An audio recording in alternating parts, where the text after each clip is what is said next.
otra razón para enfocarnos en la conciencia es su doble papel, tanto como instrumento para relacionarnos con el mundo y para representarlo, como parte de lo que se representa en la autoconciencia, es el objeto de la autoconciencia. Entonces ese es un punto crucial que va a definir a la conciencia, más allá de la forma en que se puede concebir la causalidad en otros ámbitos, y también más allá de una forma objetiva de pretender el conocimiento.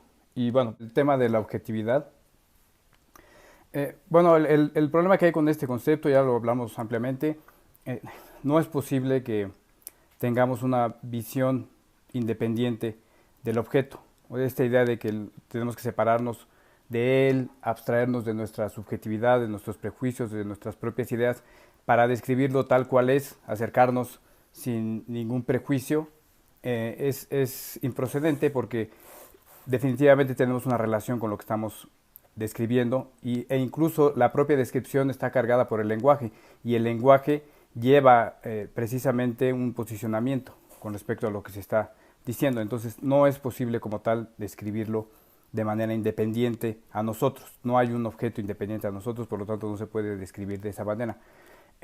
Por supuesto, hay una representación. Sí representamos lo que está afuera, hacia adentro. Pero para dar cuenta de esa objetividad que hay afuera, no es abstrayéndonos de lo que nosotros podemos pensar, sino al contrario es conociéndolos, como dice Husserl. O sea, sí se puede llegar al objeto. O sea, él nunca renuncia a la objetividad con todos los cuestionamientos que tenía sobre el positivismo. Él siempre pretendió llegar al objeto. Y de igual manera, o sea, se puede conocer, se puede hacer una representación, pero no es una representación objetiva en la medida de desconocer nuestro foro interno para poder describirlo sin contaminarlo. Ese alejarse de la subjetividad para conocer un objeto es precisamente lo que se está rechazando, pero definitivamente sí hay representación y esta representación también se puede dar, puede tener una mayor o menor adecuación, pero eso va a depender de la lucha que se está dirimiendo. Es decir, la afirmación es parte de la lucha que va a construir el objeto y por lo tanto la realidad de ese objeto se está construyendo junto con la interpretación, cualquiera que sea realmente de lo que estemos hablando. Si uno hace una afirmación sobre un evento pasado, si fue buena o no la Revolución Mexicana, eso va a estarse dirimiendo incluso hoy y tiene consecuencias para lo que estamos haciendo hoy, y en esa medida es relevante ese juicio sobre un hecho histórico particular, porque tiene un alcance hasta el día de hoy. Por lo tanto, no podemos hacer algo independiente de la propia afirmación, no podemos hablar de algo que sea independiente de nuestras afirmaciones, de nuestras interpretaciones. No se puede decir, sin embargo, que haya una relatividad en las afirmaciones que tenemos y en su capacidad de dar cuenta de la realidad. O sea, si bien no hay una objetividad independiente de nosotros, tampoco hay un relativismo con respecto a lo que cada quien pueda pensar, y entonces todas las formas de describirlo pueden ser verdaderas en la medida en que representan una fuerza que se está enfrentando en una lucha dialéctica. Al final la lucha dialéctica se va a decantar en algún sentido y eso es lo que le va a dar un carácter de verdad o no a una afirmación. Entonces es justo lo contrario del relativismo y justo lo contrario de la objetividad positivista. Ahí está en medio una forma dialéctica de concebirlo. O sea, ahí está el materialismo dialéctico, es en la práctica, es en la confrontación de las formas que acompañan al discurso, donde se va a definir o no la verdad de una determinada afirmación. Esto quiere decir que es las prácticas concretas que tienen que ver con relaciones económicas, con relaciones sociales, con formas de ser en general de lo que estamos afirmando. Y es ahí donde se va a ver si esa afirmación es verdadera o no. No es aislada de una práctica, sino es en su totalidad. Ahí es donde va a emerger la capacidad para dar cuenta de la realidad que va a tener una determinada afirmación.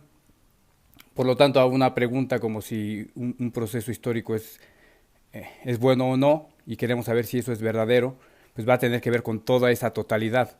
No se puede aislar la pregunta, y la pregunta también va a ser parte de un discurso que se está dirimiendo constantemente. No hay tal independencia absoluta. En el mejor de los casos, la búsqueda de la objetividad puede significar simplemente tener un compromiso ético con lo que estamos describiendo. Eso sí puede ser, por supuesto. Se puede hacer explícito cuáles son los objetivos de nuestro discurso y cómo estamos desprendiéndonos de un interés meramente individualista, por ejemplo. Eso es necesario, desde luego, pero no porque sea independiente de una práctica concreta y de lo que estamos luchando, las cosas por las cuales luchamos y a partir de las que nos posicionamos ante el mundo. Eso es el discurso, a final de cuentas. Todo el discurso va cargado. Ya por eso el simple hecho de describir implica una carga con respecto a lo que estamos diciendo. Las palabras no son neutras, no van a ser independientes tampoco de un juicio valorativo.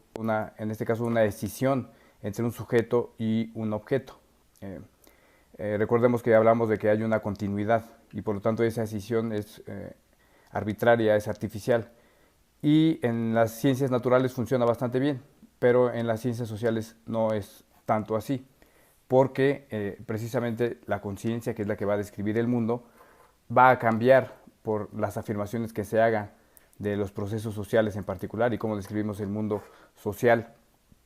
Y por lo tanto hay un predicamento en la conciencia de describir las cosas que tiene que ver con su propio funcionamiento y que la afecta a ella misma al describirlo, y por lo tanto no puede describir las cosas únicamente pretendiendo ser independiente de ellas, sino que está siendo dependiente en todo momento, y hay que tomar esto en cuenta. No quiere decir que sea imposible poder hacer una descripción que no tenga que ver con juicios sesgados ni nada por el estilo, sino con que se tiene que tomar en cuenta que somos partícipes de lo que describimos y que aun si fuera posible separarnos de lo que vamos a estudiar, en este caso la conciencia, no sería adecuado porque es el instrumento que tenemos para poder dar cuenta del mundo. Entonces es necesario conocer qué características tiene para saber cómo da cuenta de las cosas.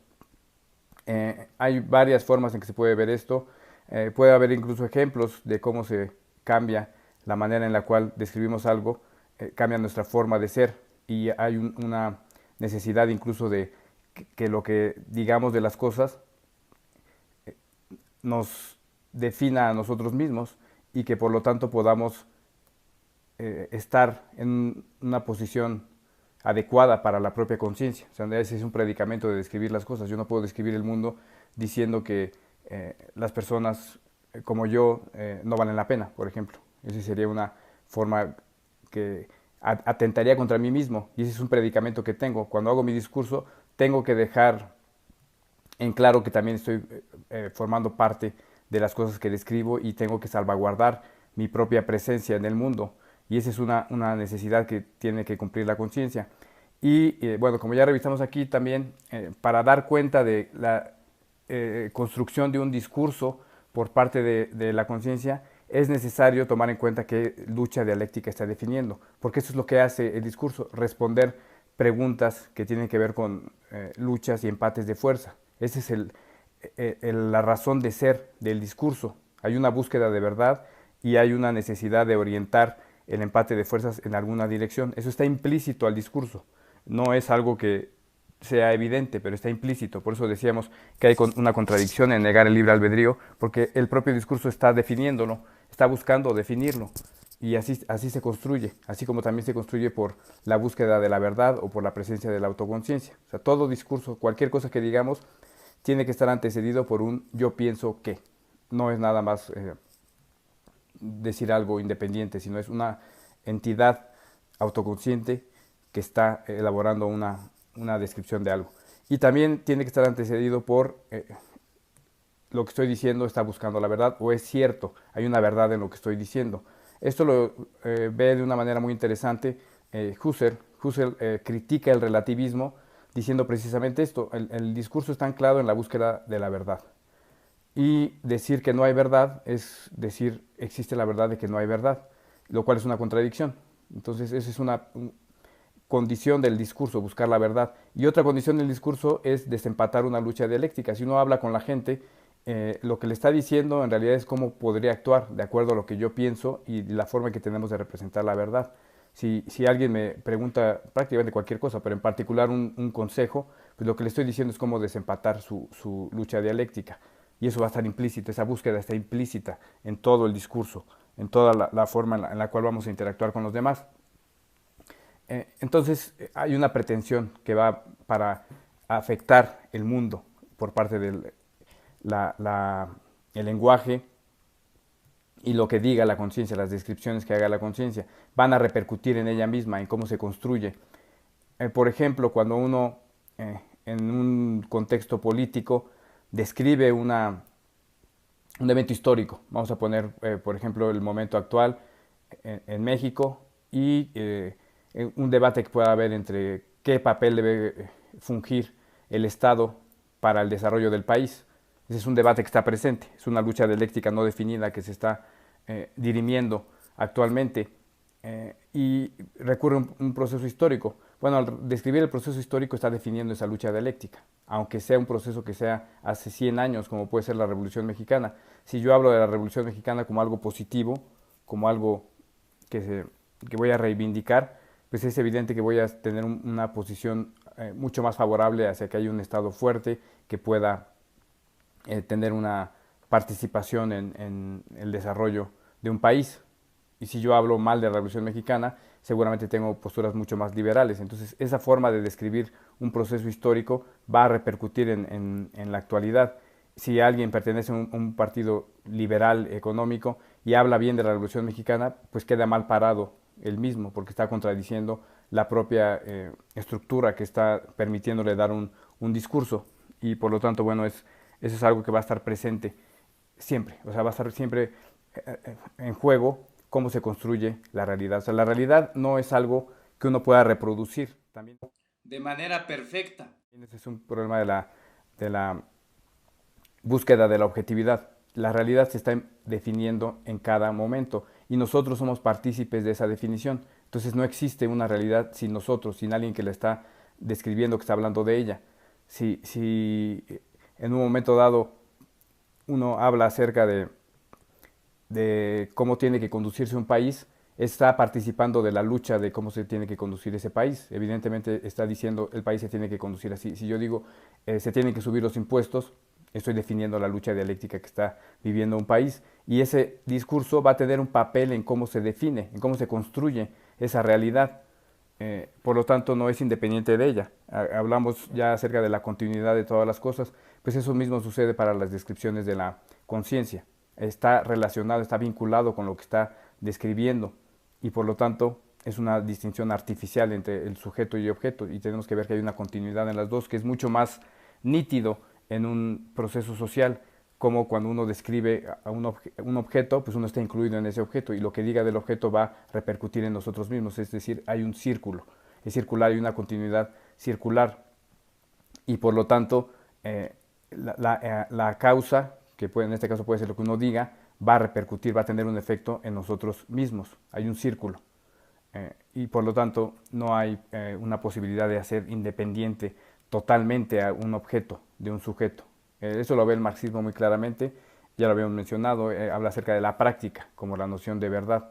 No hay que ver los discursos aislados de lo que se hace, esa es una decisión, pensar que la experiencia subjetiva está totalmente separada de los eventos objetivos, sino que eso es una decisión que hacemos, que puede ser útil, pero que a final de cuentas es arbitraria, sino que se están construyendo mutuamente. Entonces, también eso va a dificultar la noción de objetividad, el hecho de que uno cambia con lo que al describir los objetos y que uno está definiendo el mundo. Por supuesto, eso no quiere decir que la conciencia, cualquier cosa que diga, eso va a ser la realidad, porque está definiendo y desempatando la realidad. No, por supuesto que puede perder, digamos, en las afirmaciones que hace sobre el mundo, pueden no corresponderse con este y ser diferentes, pero sí está participando de esa lucha que existe en la realidad y por lo tanto eso va a ser lo que va a dar cuenta de cómo se construye el discurso. Por eso mencionábamos que la lucha dialéctica va a ser el condicionante, el empate de fuerzas va a ser el condicionante para el discurso y uno tiene que ver qué se está definiendo. Voy a ahondar un poquito más en la idea de que al hablar de un tema lo transformamos, repercutimos en él. El psicoanálisis, por ejemplo, históricamente ha hablado acerca del papel de las pulsiones, acerca de cómo estamos grandemente influenciados por algo que no conocemos, que está en el inconsciente. Ese discurso, evidentemente, al permear en la sociedad, va a repercutir en la forma en que se educa a los niños, en la forma en la cual se concibe el propio ser humano, y eso va a transformarlo. Ya no va a ser esa misma cosa que está describiendo, y eso tiene que ver con el propio discurso de una disciplina que puede trascender hacia el espectro social y que tiene impacto en lo que está describiendo. Y esto, evidentemente, le da una cualidad muy diferente, o sea, no se pueden establecer leyes, e incluso hace que las aproximaciones que tengamos a partir de esta tradición pues tengan que ir actualizándose constantemente porque exactamente están cambiando lo que están describiendo. Eso mismo sucedió con el marxismo, o sea, la descripción de la sociedad como producto del desarrollo de leyes materiales y procesos económicos como fundamentales en la sociedad, que es una parte importante del marxismo, no es la única, pero sí hay elementos para tener esta perspectiva, pues transformó también al propio desarrollo de las fuerzas materiales. Si se habla, por ejemplo, de que el proletariado en su organización va a liberar a toda la sociedad y está las propias tendencias que hay dentro del capitalismo hacia la concentración de la riqueza hacen que numéricamente aumente el proletariado y como tal tenga una ventaja sobre la burguesía y se llegue un momento en que se socialicen los medios de producción, pues eso también puso sobre alerta a las clases dominantes y evidentemente transformó lo que estaba describiendo, porque no únicamente hay leyes que se están dando más allá de la interpretación, sino que las personas tomamos en cuenta los discursos para poder tomar decisiones y transformar lo que estamos haciendo. Y la conciencia es precisamente esta herramienta que va a transformar el objeto de estudio y su propia dinámica. Entonces, por eso es la idea de tomar a la conciencia como el centro. Bueno, está desarrollado en el libro. Por supuesto que se pueden establecer regularidades, se puede hablar de un patrón, y esos patrones tienen que ver con un método más bien interpretativo que indague en la forma en que las personas accedemos a las cosas. Por ejemplo, el método fenomenológico nos habla de que tenemos que indagar en la intencionalidad que hay detrás de lo que aparece en la conciencia, y eso nos permite dar cuenta del objeto. El método dialéctico marxista nos dice que es en la práctica donde se ve el alcance de las representaciones y su capacidad para dar cuenta de la realidad. Entonces, esas aproximaciones son dos de las cuales vamos a incluir en este trabajo. Ustedes me pueden hacer llegar dudas, en particular los que están en la materia, para que podamos abordarlas aquí o en otro espacio. Bueno, vamos a retomar entonces la exposición con respecto a autores que han participado en el tema de la conciencia, que han dicho algo sobre este objeto de estudio y que van a ser relevantes para este trabajo. Bueno, lo primero que podemos aclarar es que la revisión no va a ser exhaustiva, no es como que vamos a revisar todo el pensamiento que tiene cada uno de estos autores, sino se va a ver en particular lo que tiene que ver con el objeto de estudio, con el tema de trabajo que estamos realizando, que es la conciencia. Y por lo tanto, pues ese va a ser como la ventana a través de la cual vamos a acercarnos a su obra. Por otro lado, tampoco es como que nos vayamos a delimitar a lo que están diciendo estos autores, simplemente es como hay coincidencias, son relevantes para poder entender la manera en que aquí en el libro se revisa el tema de la conciencia y por eso se ven. No es que sea una suma de estos autores lo que vamos a ver, lo que vamos a concebir como conciencia, sino que pues, tenemos una perspectiva sobre este tema que pues es una totalidad en sí y tiene diferentes partes que cada una de ellas puede tener coincidencias con algunos autores, pero esta totalidad pues tiene su lógica interna y tiene que ser, buscamos que sea armónica en sí, no es tanto como buscar tener congruencia o no con algún autor, sino que pueda ser congruente en sí el trabajo y la aproximación que tenemos, y eso implica tomar perspectivas que han sido muy diversas y por supuesto no nada más es sumarlas, porque hay algunas de ellas que pueden ser incluso contradictorias y eso se tiene que que tomar en cuenta, o sea, que a qué medidas se pueden compatibilizar y cómo lo estamos haciendo en este libro. Eh, bueno, ¿por qué empezamos con Descartes? ¿Por qué tiene que ser él el autor que abre la modernidad? Bueno, esto tiene que ver con, en primer lugar, con una gran coincidencia que hay en su pensamiento y que es el que da un pie a la filosofía moderna y que tiene que ver con posicionar a la conciencia como un tema muy importante y definirla como aquello que va a estar subordinado a la duda que se tiene en la existencia. Una tesis que estamos adelantando aquí, que es la idea de que la conciencia es duda, es todo lo que se despliega a partir de la incertidumbre sobre un punto, lo que aquí llamamos un empate de fuerzas. Eso es lo que va a permitir el estado consciente y lo que va a caracterizar lo que aparece o no en nuestra conciencia. El que tengamos que tomar una decisión hace que todo lo que esté alrededor de esa decisión aparezca en nuestra conciencia. Y eso es el sentido que tiene la experiencia consciente. No hay una representación objetiva de las cosas, sino que hay una representación anclada con base en la toma de decisiones. Y eso, bueno, Descartes lo va a hacer. Él va a partir la filosofía, en primer lugar, porque va a dejar de lado muchos de los dogmas con los cuales nos estábamos respondiendo las preguntas que nos plantea la realidad, las preguntas fundamentales de la vida. Estaba más bien anclado y basados en respuestas hechas que venían sobre todo de la religión, las cuales no se cuestionaban. Él va a dudar prácticamente de todo y esa es la gran aportación que va a hacer a la filosofía, la duda metódica y el no dar por hecho nada por más que esté sancionado por la autoridad o por una institución que tiene mucha presencia, un prestigio muy grande, como puede ser la iglesia. Entonces él parte de la duda, una lectura ahí sugerida es el discurso del método. Él habla exactamente como después de un periodo de incertidumbre, de insatisfacción con todo lo que había sido su formación, empieza a descartar lo que ha visto en las instituciones donde ha estudiado, sus lecturas, sus conclusiones que pudo haber llegado a partir de las sanciones de la autoridad, más que una reflexión propia. Entonces parte de cero. Y ese partir de cero que hace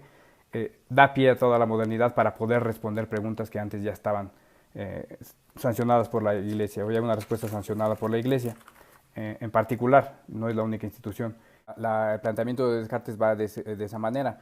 O sea, primero hay una situación de duda, de incertidumbre, que bueno, tiene que ver con la condición de posibilidad de las cosas. Esto nos lleva a pensar qué vamos a hacer con esta duda. Dubitas, dudo, cogito, pienso y por lo tanto soy. Y ese pensamiento que está subordinado o está anclado en la duda es el que va a estudiar él y va a ser su punto de partida.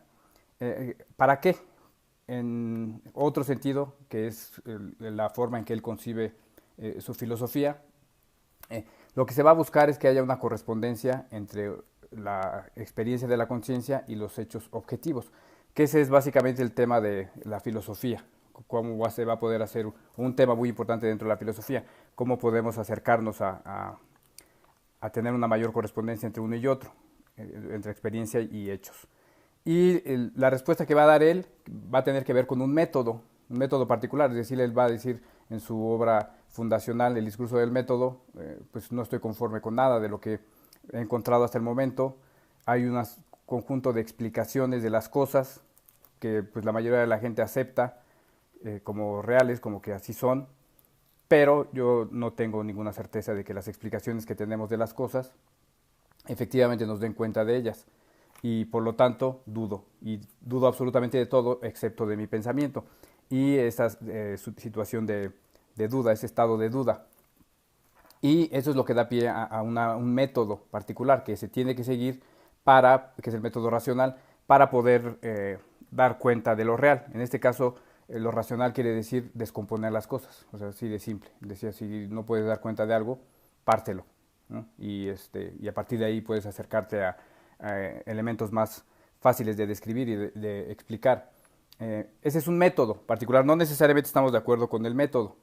El método racional que ha sido base incluso de las ciencias, ¿no? Y junto con el empirismo, hay en unión, digamos, que se dio, se da pie a la ciencia moderna.